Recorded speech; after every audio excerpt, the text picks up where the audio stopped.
Déçu, non, parce que il fallait faire tout ce qu'il fallait, tout ce qu'il y avait à faire. Parce qu'il ne fallait pas qu'on nous reproche de n'avoir pas fait ce qu'il fallait. Et ce qu'il fallait, c'était de dire au tribunal, écoutez, regardez vous-même. Et est-ce qu'il faut laisser ça aller jusqu'au bout, au risque de plonger notre football dans le chaos le plus total, alors que ça fait déjà 10 ans que ça dure. On voulait aussi voir un peu l'attitude du TAS. Et on a vu, parce que ça fait partie des éléments que nous retenons contre le TAS. Parce qu'en réalité, en principe, une juridiction sérieuse n'aurait jamais permis que ce processus se déroule. Mais bon, vous savez, la FIFA, la CAF et certaines personnes ici, et le TAS avait un candidat qu'il fallait protéger, c'était Seydou Bombondjoya, il fallait à tout prix qu'il passe, il fallait à tout prix oublier la sentence du 15 janvier. Le TAS, selon vous, n'est donc pas juste? Non, le TAS n'est pas une juridiction indépendante. Ça fait 10 ans que nous sommes devant le TAS. Moi, j'ai les éléments qu'il faut pour le prouver devant n'importe quel jury, devant n'importe quel panel de juristes indépendants au niveau international. Nous avons de quoi démontrer. Nous n'avons pas une, deux, trois preuves, mais plus que ça, des preuves claires que, d'ailleurs, on en a eu encore une hier. Vous savez, nous, on documente. Mais ça, je ne sais pas si vous avez lu ma lettre adressée aux fédérations, aux 211 fédérations. Voilà, et justement, je pointais du doigt, notamment le greffe du TAS. Mais c'est le greffe du TAS qui est le moteur du TAS et qui manipule tout. Et ça, c'est un gros problème pour le football. Et on maintient le football africain dans une forme de colonisation.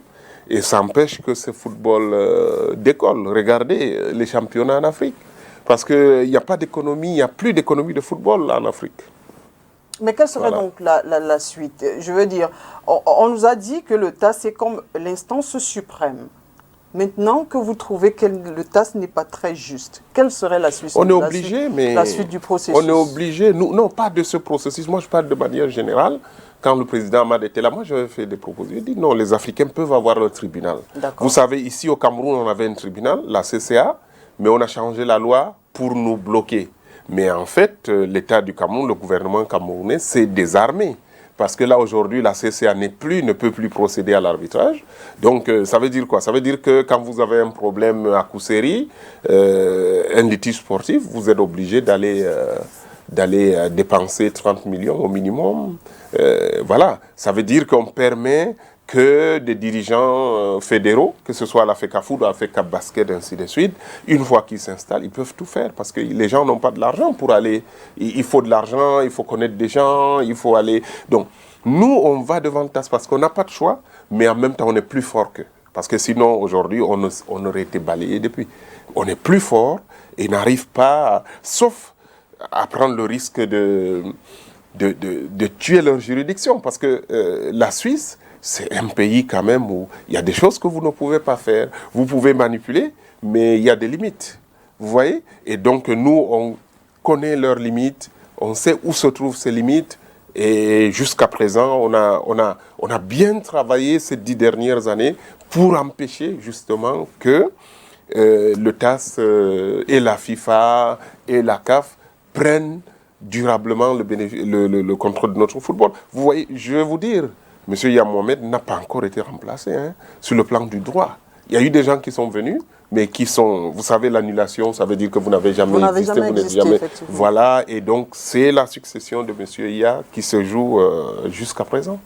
Mais est-ce que, selon vous, l'une des raisons quand même avancées par le TAS, à savoir que il fallait un exécutif à la FECAFOOT avant la CAN. Est-ce que cette raison-là n'est pas quand même valable? Est-ce qu'elle ne mérite pas qu'on abandonne Bon, vous savez, avant ça, on nous disait que M. Seydou était un intérimaire, il était président, il y avait le point 235. Mais du coup, on apprend que le point 235 ne vaut rien.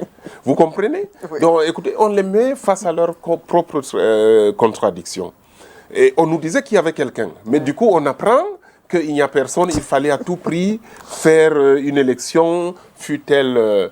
écoutez, ça, c'est le problème de notre continent, du peuple noir, du peuple africain, et ça, je le regrette. Je l'ai toujours dit, on se fait coloniser, et je pense que ces Blancs, ils sont gentils. Ils peuvent même nous ramener l'esclavage, ça peut marcher toujours. Parce que quand vous voyez ce que la FIFA fait au Cameroun et dans d'autres pays africains, vous avez vu, on dit la Coupe du Monde tous les 2 ans, tout le monde dit Amen en Afrique, mais ailleurs, dans le monde entier, le peuple africain, les Africains sont contre ça. Vous voyez le décalage qu'il y a entre ces gens qui sont à la tête des fédérations et les populations qu'ils sont censés représenter. Les Africains sont...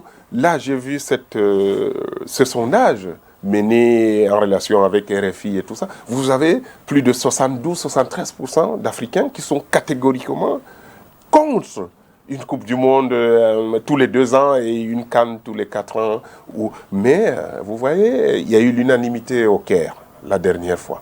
Donc il y a ce décalage, il y a cette mainmise de l'étranger, des représentants de la FIFA, alors que le président de la FIFA, il n'est qu'un mandataire.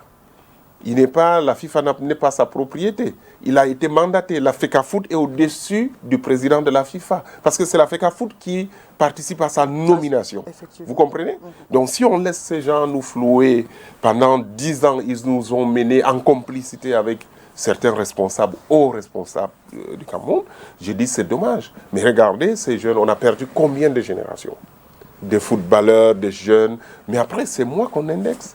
Mais je pense que il y a des choses qu'on ne peut pas laisser dans la vie, et il y a des valeurs, parfois on ne dit pas tant pis, mais moi on est censé être dans un état de droit avec des dirigeants qui sont quand même conscients, qui sont soucieux du devenir de la jeunesse et de ce football-là. S'ils laissent faire, qu'est-ce qu'on me reproche?